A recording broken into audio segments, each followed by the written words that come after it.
So imagery is a very important tool that poets use. And again, I've said before that poems are so dense, they're so compact that we really have to pack a lot of meaning into just a few words. And so we really want to paint a picture in our readers' minds.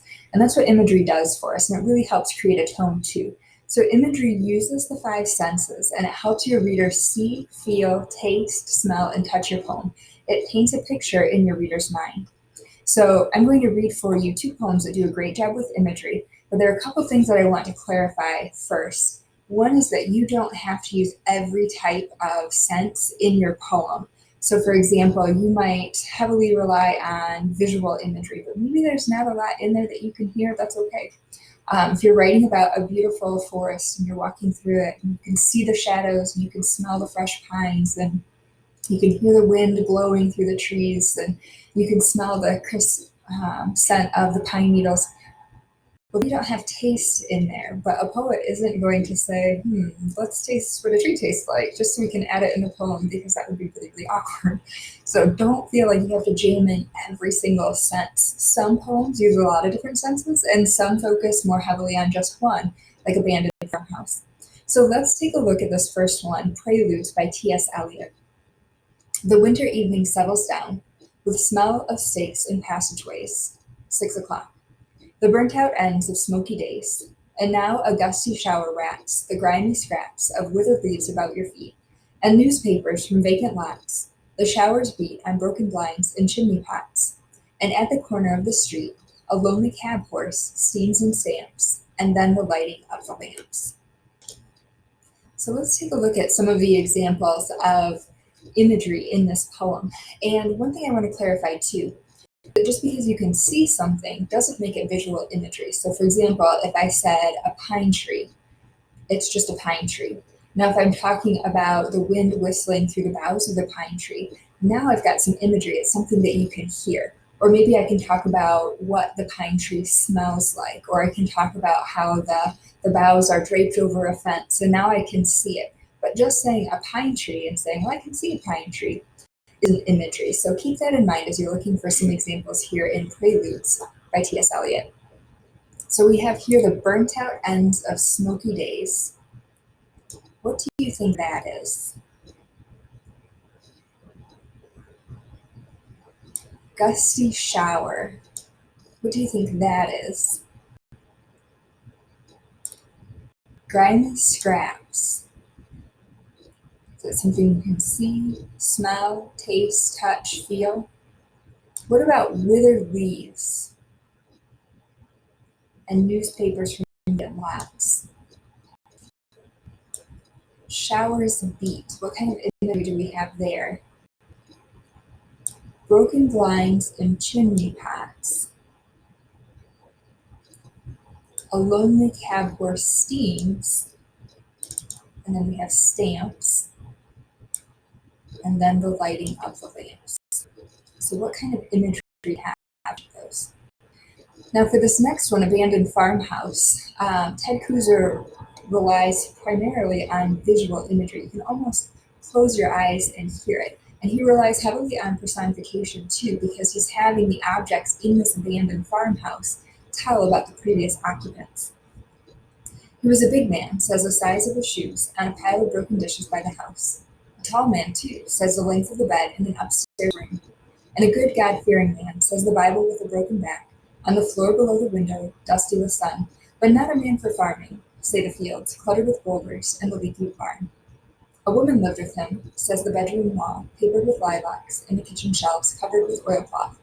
And they had a child, says the sandbox made from a tractor tire. Money was scarce, say the jars of plum preserves, and canned tomatoes sealed in the cellar hole. And the winter's cold, say the rags in the window frames. It was lonely here, says the narrow country road. Something went wrong, says the empty house in the weed-choked yard. Stones in the field say he was not a farmer. The still sealed jars in the cellar say she left in a nervous haste. And the child? Its toys are strewn in the yard like branches after a storm. A rubber cow, a rusty tractor with a broken plow, a doll in overalls. Something went wrong, they say. And you can see through the imagery, we have a weed-choked yard, We have toys strewn in the yard like branches after a storm, and similes like this often help us create visual imagery. So this is something later on when you go to emulate a poem that you can choose to do too. So again, we're using personification, but then we also have a lot of imagery here. So your task is going to be to write an imagery poem. And the good news is there's a lot of freedom when it comes to writing poetry. The only thing I'm really looking for is to see that you're trying to put in the different senses. And again, you don't have to put in all five. You might rely most heavily on just one, and that's okay. You can see that Abandoned Farmhouse is a longer poem and it's broken into stanzas. Preludes is a shorter poem and it has some short lines and it has some longer lines. So you can really do this however you like. And your imagery poem, if you would like for it to be an emulation, you can do that.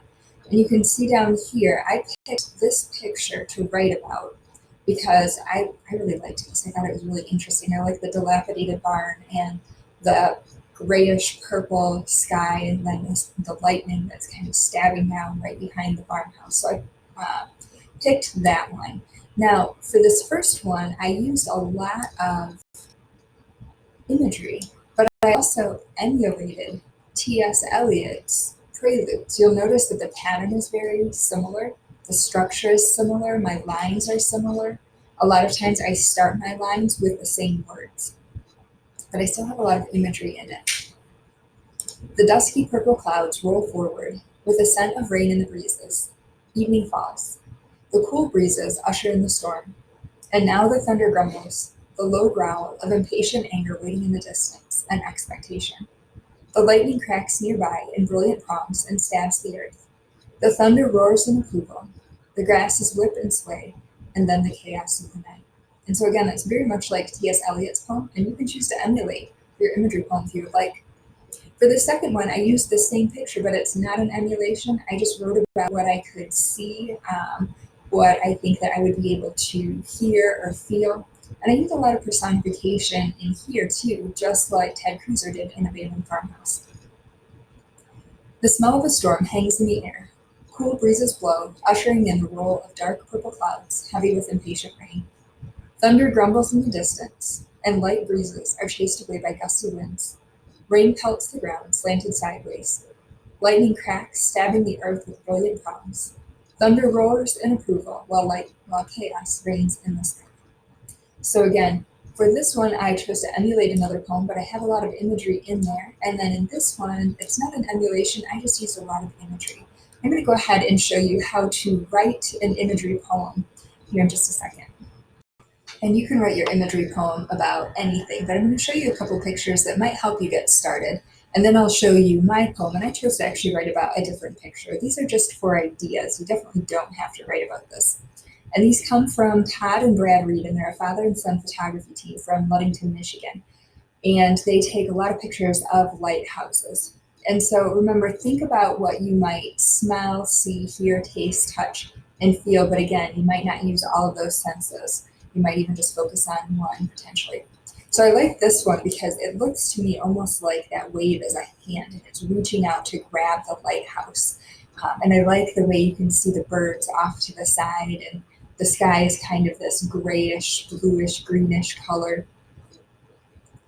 And I thought this was really an interesting one. It kind of reminded me of the picture that I wrote about where there was that barn that had the lightning in the back. And I thought between the color of the sky and the cloud that's kind of streaked across and the lightning kind of stabbing down, I thought that would make a really good picture to write about too, if you're still. And you could write about the same picture that I wrote about. Or maybe you want to write about something completely different. We have a lot of people who hunt, so maybe think about what you might see when you're out hunting, if you're out in a blind or you're up in a tree. Or maybe think about being on vacation, being in the water, and look at all the colors in that wave there. And again, you certainly don't have to write about these pictures. These are just ideas to help you generate some ideas. And then I thought this was kind of like a very interesting one. The clouds form a hole, and it looks like there are almost fingers of light reaching down and surrounding that lighthouse. And I love the deep blues of both the sky and the lake. And I liked this picture too. I thought this was a pretty cool one. These birch trees that are lined up, and you can make a lot of comparisons to lined up like and throw in some similes there. So there are a lot of different options you can use. All right, so I am going to write my imagery poem, and I'm just writing it right now. So I'm probably going to make some mistakes, and you're going to see that I'm stuck, and in fact, I really couldn't think of anything. So I did some writing first, and I just wrote a paragraph, and then I went through and I highlighted the parts that I thought were kind of poetic and descriptive. And so now I'm just going to put it into a poem form, kind of like what Jack did in Love That Dog, where he said, maybe teacher just kind of made it look like a poem. And so then it was a poem. That's kind of what I'm doing right here. So I really liked this picture. And again, you can find your own picture. You can write about whatever you would like to write about for your imagery poem. I liked this, the idea of tree tunnels. And so that's what I went with. So here's what I have. And like I said, everybody gets stuck. And even somebody who has been teaching English for a long time and writing for a really long time, we get stuck.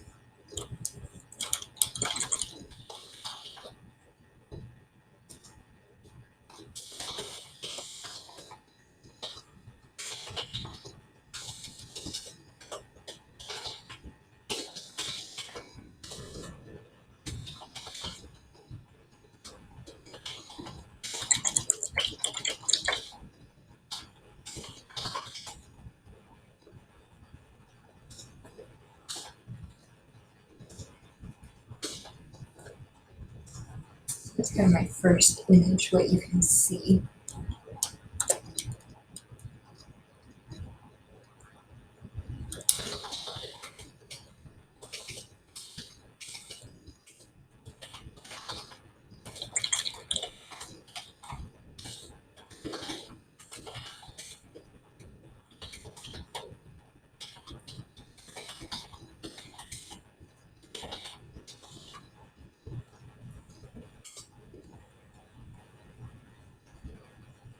So I think I'm going to start a new stanza because I just wrote about what I could see with the way the tree branches are coming together. But now I'm going to switch and I'm going to be writing about a different sense. So I'm starting a new stanza. I don't have to, but I'm going to because I've got a new idea. Let's see.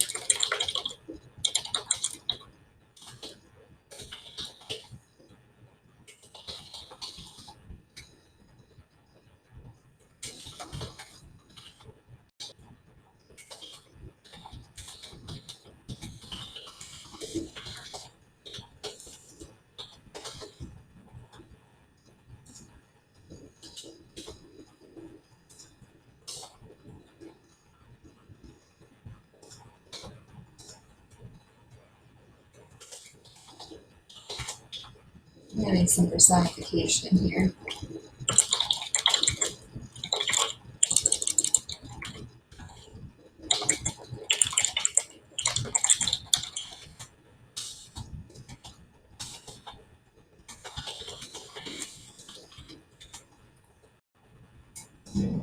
Simile. So now I have this about the boughs of the trees, and then I have this about kind of the wind. So that's a stanza by itself. So now I'm thinking maybe about another piece of visual imagery. I don't know that I'm really going to include anything that you can smell. So let's see. Let's see.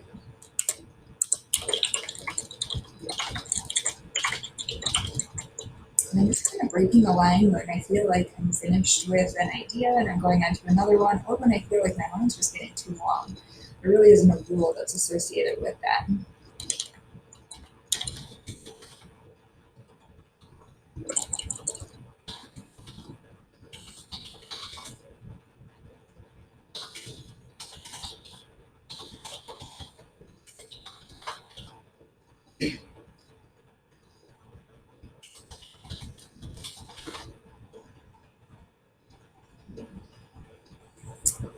not entirely sure how I want to do this. Kind of stuck. And usually the nice thing is if I'm in the classroom, you can give me ideas. Right now I'm just kind of stuck here on my own. So now I'm going to reread what I've got. Maybe I'll try for some personification.